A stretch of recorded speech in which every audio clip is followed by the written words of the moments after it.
Hello, everybody. Welcome to FPL Affairs episode 11 Prequel.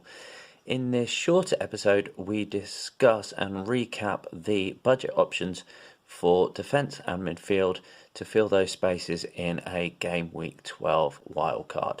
We also include captaincy rotations amongst those premiums. Let's get cracking.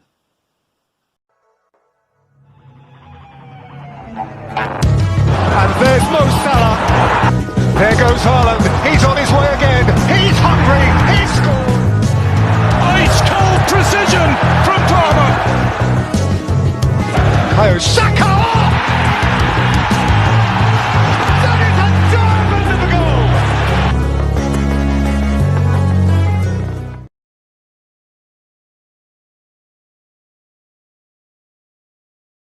Let's go.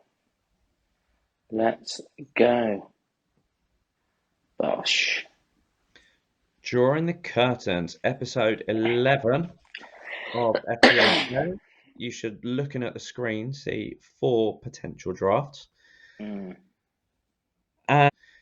before we discuss those, we'll just have a quick recap and reminder of the budget enabling defenders that we looked at in episode 9. Image shared nicely by Barry of All in Football podcast. Cheers, Barry. And these were the 10 defenders he came up with. Konate of Arsenal, Luca Dean, Aston Villa, Kirkes, Bournemouth. I keep forgetting the Brighton players' names. I keep thinking Karanga, but it's not. So I apologise for that. Yes, lost on me as well. But to be honest, I wouldn't touch him because he's a rotation risk. I know who it is, but I can't remember. No, I'm not even going to bother to guess. But I think it's like go on. Yeah. Then you've got Gusto of Chelsea. Yeah. Konate of Liverpool. Mazraoui of Man United. Hall of Newcastle. Pedro Porro of Tottenham. And Aït-Nouri of Wolves. So can you recall who we shot down quickly? Yeah, I would straight away shoot down Porro. I would shoot down the Brighton guy as a rotation risk. I'd also shoot down Gusto as a rotation risk based on Reece James, Cucurella.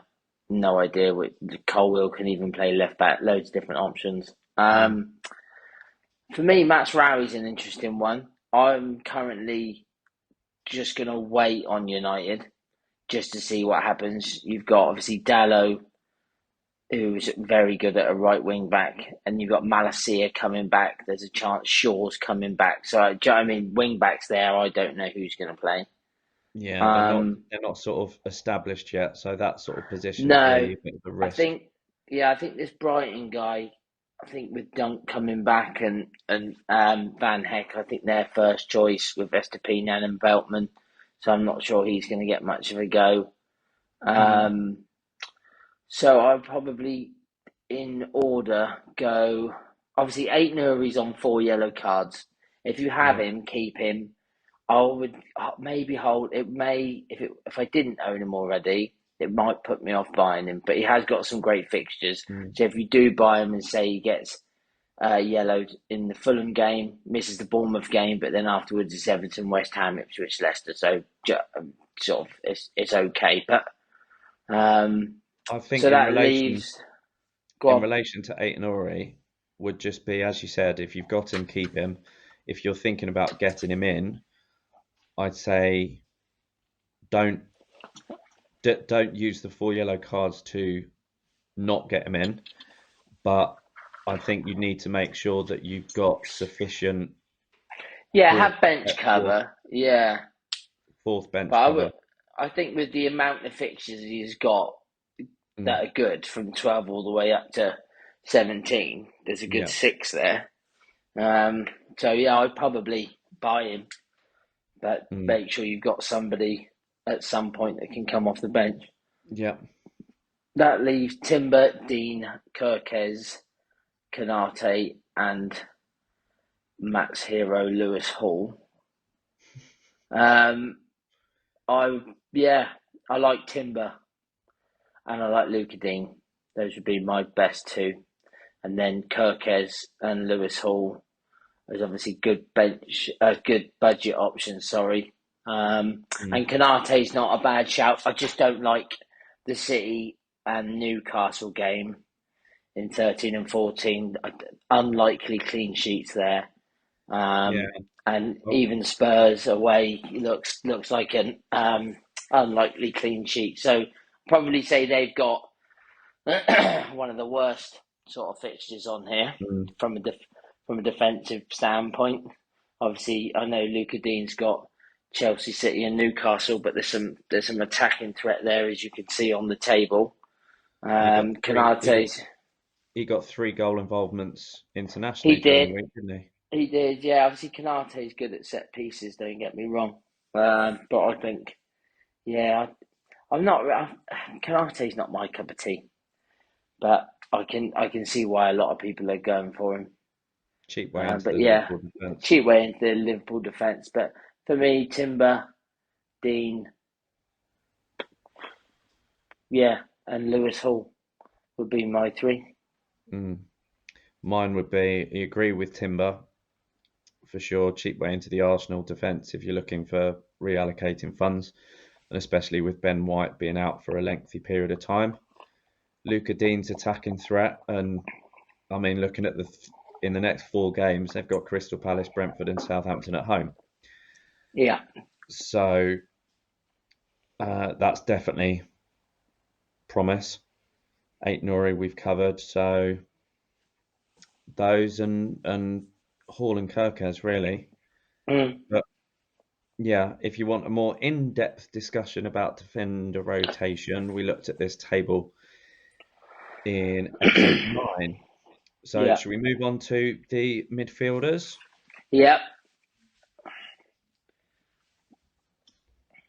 Now, some of these we spoke about in episode 6. We spoke about the premiums. In episode 7, we did cover some budget options in midfield, but not all of those pictured.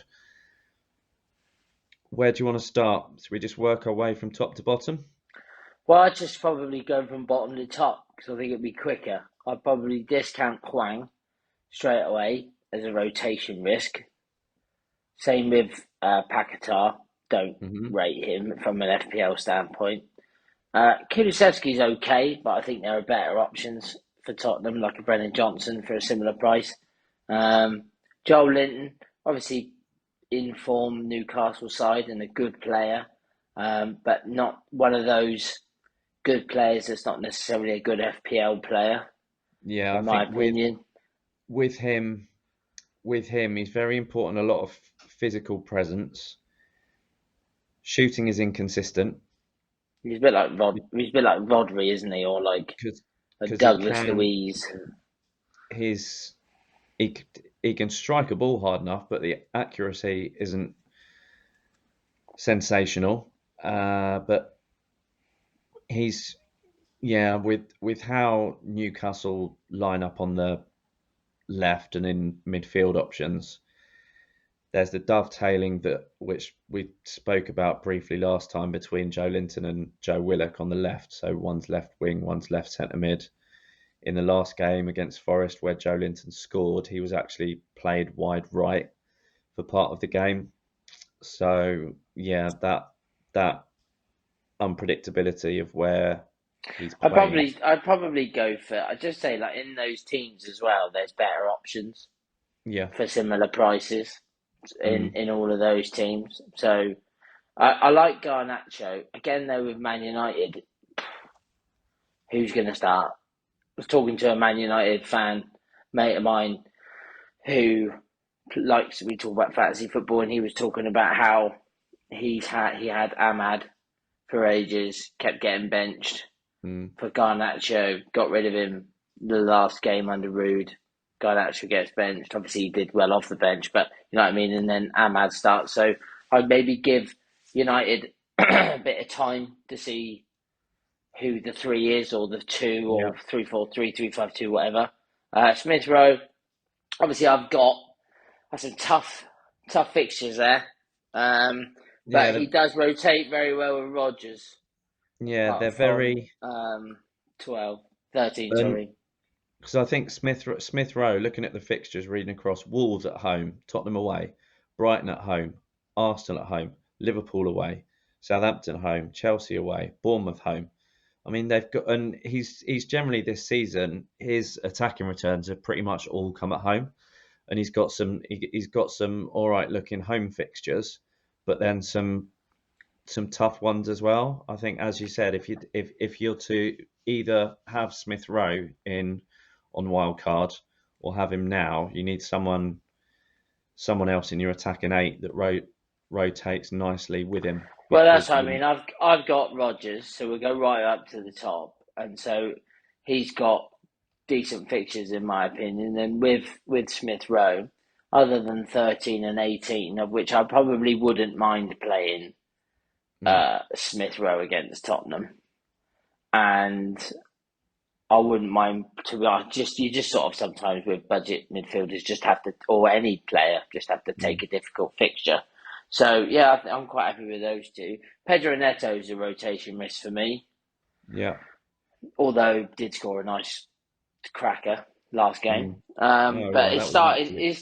he is starting to look more and more nailed though. But he is also, for me, looks better on Chelsea's right hand side, Mm, of which that's Noni Madueke's sort of side. And he only got moved there when they subbed him. So I think he's going to be less effective playing on the left, and also a rotation risk. Rutter from Brighton, good option. Don't get me wrong. I just think again there's better value with a João Pedro or a Welbeck or even a Matoma. mm, Solly March is nearing a return. There are better players there. Damsgaard, not for me. And Semenyo is obviously a great option. So I'm certainly not going to put that down. Semenyo is a good option, good fixtures, great attacking threat. mm. A player I had last season, I haven't had this year. But yeah, Yeah, my top three are the two I own, which is Rodgers and Smith Rowe and Semenyo. The rest I wouldn't touch unless Garnacho appears nailed over yeah, the next couple of weeks. Then he might make an appearance into my team. But I think there's better options at all the clubs, even if at Newcastle, if you could just stretch that a little bit for a Gordon, um, yeah, stuff like that. Spurs, you've got Brennan Johnson, you got Bowen. There's a Cunha and a what's his name, Strand Larson at Wolves, mm, and Buemo and Visser at Brentford, João Pedro, Welbeck, Matoma at Brighton. Obviously, Chelsea have got Madueke, Jackson, all players around a similar price that are better mm, options. So yeah, I wouldn't. If you're looking for the rotation, then I'm quite happy with mine with the Rodgers and Smith Rowe. yeah, Um, yeah, I'm just trying to see if I think Semenyo and uh, Smith Rowe rotate a bit better actually. Looking at yeah, this, yeah, they do actually. They rotate quite well. Yeah, Semenyo and Smith Rowe is looking at this looks like the best rotation. yeah, yeah. I agree with that. Yeah, because Semenyo's tough one. Game week 14, Tottenham at home. Although not Brentford, Bournemouth have been good at home. That week, Smith Rowe's got Brighton at home. Semenyo in 17, United away, and Smith Rowe's got Southampton at home. And Mm. then game week 18, Smith Rowe's got Chelsea away. Semenyo's got I think if Crystal you Palace had to choose home. one, I'd probably choose Semenyo out of these because I would happily play Semenyo in all of those games. Mm, And I think he's got a good chance of an attacking return against all of those teams. Spurs at mm, home, maybe not United away by then. Maybe that Amorim might have got him sorted out, but I doubt it. Yeah, I could see him scoring a goal in all of those games. So he'd probably be my top option. mm. Well, at the moment in my squad, I've got Rodgers and Semenyo at the Mm. moment. So we shall see. But yeah, as you said, I think out of those, pretty pretty much agree with everything you said on that. really. And if you're getting a rotating pair, so if you're going to have 3 premium midfielders and 2 to rotate, then yeah, Semenyo and Smith Rowe are the best 2. Although to bear in mind that Semenyo's on 4 yellows, Yeah, he is. Yeah.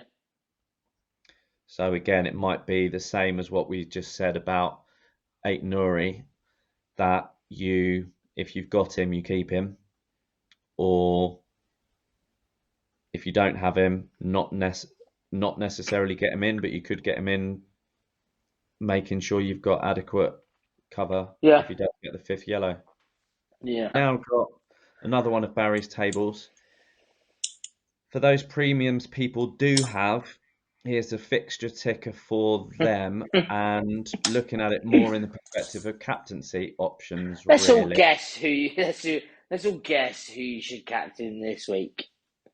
Let's all have a wild stab. My team is going to get annihilated, and I'm going to go stand there this Sunday and just cry. I'm just going to cry. It's going to be awful. What you can do, I did this the other season. I can't remember if it was last season. Yeah, it was Yeah, but last I'll season. captain Salah and Luis Diaz will score 4. So it happens to me all the time. Before you say what I think you're going to say. Well, funny story. Last season, Liverpool were at home to Newcastle, and Newcastle had injuries galore. Nick Pope, his injury, that had a massive impact. So, without hesitation, I captained Salah. Without hesitation, I took off Newcastle goggles and hopes and dreams, and just thought they're playing at Anfield. Salah captaincy. If Newcastle get a result, then I'll be like, I don't care if my FPL team flopped, because Newcastle got something at Anfield. And I said on the flip side, if the actual statistics and data go right, then Newcastle will get annihilated, and I'll be like, well, at least I've got a captaincy return for Salah. And the game went how the first half, I can't remember what the score was at half time, but Salah missed a penalty in the first half. He was absolutely atrocious. I think at half time it was maybe a draw, and Salah was in negative points. Oh yeah, I remember this. And then in the second half, he got another penalty, scored, got another goal, got an assist, and he finished with something like 16 or 17 points, despite having a penalty saved. Yeah. And I captained him. It was the most bonkers game in that respect. Such a contrasting second half. It was crazy. What normally happens to me is I, like when Man City played Southampton, like I'll captain Haaland and think, he's going to go big. So if he does, great. But if not, Southampton. But normally what happens is, obviously Haaland scored, and then they only won 1-0. But like normally what happens is I'll captain Salah, and I'll be like, okay, he's going to go big. And then what will happen is he'll blank, but Darwin Núñez will score, and I don't know, Gravenberch will score from outside the box, and Southampton will lose 2-0, and I won't own either player. Or it will be that it happens time all the time. The other season when Liverpool beat, was it Bournemouth 9-0 or something? And Salah didn't get any attacking returns at all. No, not as bad as Havertz for Chelsea against Norwich. That scarred me for life. But yes, they did. Salah, I think they won 7. 7, I think it was, or maybe even 8. Well, yeah, not great. So looking down the list then, premiums, who have you got at the moment? Remind me. Right now, I have Salah and Son and Haaland. Of course, it's been a long time since I looked at my fantasy team. But yeah, obviously it's Salah this week. Definitely. Salah this week. Okay, I've got. Go on. I've got at the moment Saka, Palmer, Haaland, and for me, like I said with the last week, if I would have had Salah, I would have captained him without hesitation. Do you have And again, Isak? this that's that's the thing. West Ham at home, we've got a decent home record against West Ham. If Callum Wilson was fit, which doesn't happen, then he'd be in with a captaincy shout against West Ham because his record against them is ridiculous. It's ridiculously good. But normal heads, Saka, he's playing Forest, and despite losing 3-1 at home to Newcastle, their defence hasn't turned rubbish in after one game. No. So I'm not feeling the confidence boots of Haaland. So for me, I actually think Haaland's good captaincy shout this week. I think the Spurs defence is rubbish. yeah, I think the Spurs defence is rubbish. I think if I would put him probably quite close second. I think listing it, I'd have Salah is obviously the best captain this week. yeah, Then I think it's between Palmer and Haaland next. yeah. And do you know what I mean? They'll probably be like level second. And then underneath them would be Fernandes, Isak and Saka, with obviously Son last. Yeah. So then, yeah, but look, moving on then to game week, to the remaining game weeks, really looking down the list, you'd say game week 13, you're looking at, well, Salah and Haaland are head to head. So you're probably looking at Palmer at home to Aston Villa. I like Saka there. I think I'm not really looking at Fernandes, Isak and Son as captaincy options. Maybe I would call them differential captains. You've obviously got quite a lot. I would totally understand if someone captained Fernandes or Isak in the next 2 games. Yeah. Or even a Son with Fulham. But for me, looking at it, I would probably not captain anybody other than the first 4 players. And I would go Salah this week, Saka next week, Palmer the following week, Haaland the following week. Then I'd go with that's close, that one. Probably Then Salah. week 16. Yeah, 16. I'd probably go Salah. Then I'd go Palmer. And then obviously 18, take your pick. They're all great. Probably Haaland, because you just know I love Haaland. And then, 18, I think 16, 18 and 19, just toss a coin. Because any of those can be great. Yeah. They're all at home in 18. They're all away at 19. They're all playing decent fixtures in 18 and 19. Yeah. 16, they're all at home. Even Haaland against United is an easy captaincy for me. Yeah. And then it's funny, they're all away in 15, home 16, away 17, home 18, and away 19, which I hadn't noticed.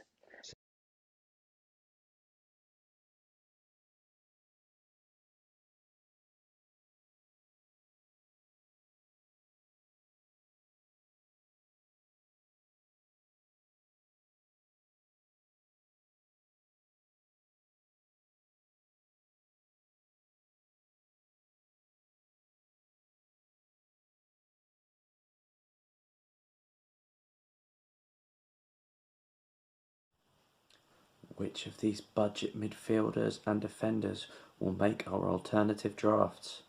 Find out in our next video. Bye bye.